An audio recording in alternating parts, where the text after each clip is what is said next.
Hi friends, welcome back to my channel. Interesting వీడియోల కోసం నా ఛానల్ను సబ్స్క్రైబ్ చేసుకోండి. హిందూ పంచాంగం ప్రకారం ప్రతి ఏడాది ఫాల్గుణ మాసంలో పౌర్ణమి రోజున హోలీ పండుగ వస్తుంది. ఈ రంగుల పండుగలను హిందువులతో పాటు ఇతర మతాల వారు జరుపుకుంటారు. ఈ పండుగ సమయంలో చిన్నారుల నుంచి పెద్దల వరకు రంగుల వల్ల తడిసి ముత్తవుతారు. ఈ పండుగను సత్యయుగం నుంచి జరుపుకుంటున్నట్లు పురాణాల్లో పేర్కొనబడింది. అప్పటినుంచి ప్రతి సంవత్సరం హోలీ పండుగ ఆనవాయితీగా వస్తోంది.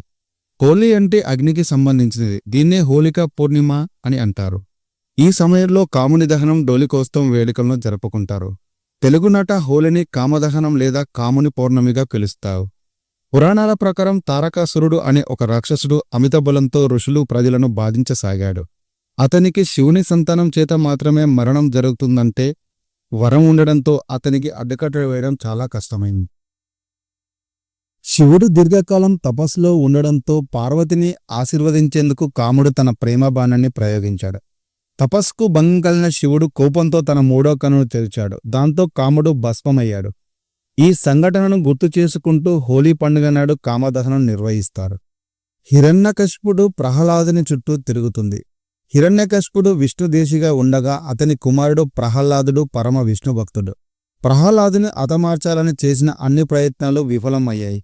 చివరికి హిరణ్యకశిపుడు అతన్ని హతమార్చాలని నిర్ణయించాడు.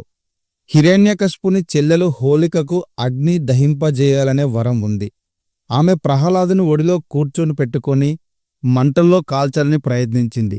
కానీ ప్రహ్లాదుని విష్ణుమూర్తి రక్షించగా హోళిక దహనమైంది. ఈ సంఘటన గుర్తుగా హోలీకి ముందు రోజు హోళికా దహనం జరుపుతారు. కృష్ణుడు చిన్నప్పుడు నల్లగా ఉండేవాడు, కాని రాధాదేవి తెల్లటి ఛాయతో ఉండేది. కృష్ణుడు తన తల్లి యశోదను దీనిపై ప్రశ్నించగా ఆమె ఎలాంటి రంగులోకైనా నువ్వు నీ స్నేహితులతో కలిసి రంగులు చల్లుకోవచ్చు అని చెప్పింది. దీంతో కృష్ణుడు గోపికలపై రంగులు చల్లడం ప్రారంభించాడు. అప్పటినుంచి హోలీ పండుగను రంగుల ఆటగా జరుపుకుంటారు. ఉత్తర భారతదేశంలోని మధుర, బృందావన్ ప్రాంతాల్లో హోలీ పండుగను ఘనంగా నిర్వహిస్తారు. హోలీ రంగుల పండుగ మాత్రమే కాదు, అనేక పౌరాణిక కథలతో ముడిపడి ఉంది. భారతీయ సంస్కృతిలో భోగి, హోలీ లాంటి పండుగలు ఆనందాన్ని, ఐక్యతను పెంచే విధంగా రూపొందించారు. ఈ పండుగలో రంగులు చల్లుకుంటూ ఆనందాన్ని పంచుకోవడం ఆనవాయితీగా మారింది. హోలీ అంటే ప్రతి ఒక్కరికి ఇష్టమైన పండుగ. ఈ హోలీ పండుగ చలికాలానికి వీడ్కోలు చెప్పి వసంత ఋతువు ప్రారంభాన్ని సూచిస్తుంది. ఈ సమయంలో పంట పొలాలన్నీ కొత్త పంటలతో నిండిపోతాయి. ఈ పండుగ వేళ రైతుల ఇంట ఆనందం వెల్లివిరుస్తుంది. ఈ కారణంగా హోలీని వసంత మహోత్సవం లేదా కామ మహోత్సవం అని అంటారు. మరోవైపు డోలిక అంటే ఊయల అని అర్థం. ఫాల్గుణ మాసంలోని పౌర్ణమి తిథి నాడు చిన్ని కృష్ణుణ్ణి ఊయల్లో వేసి ఊపినట్టు పురాణాల్లో పేర్కొనబడింది. అందుకు ఈ పండుగ వేళ పశ్చిమ బెంగాల్లో హోలీ రోజున శ్రీకృష్ణుడి విగ్రహాన్ని ఊయల్లో ఉంచి డోలికోత్సవం వేడుకలు నిర్వహిస్తారు.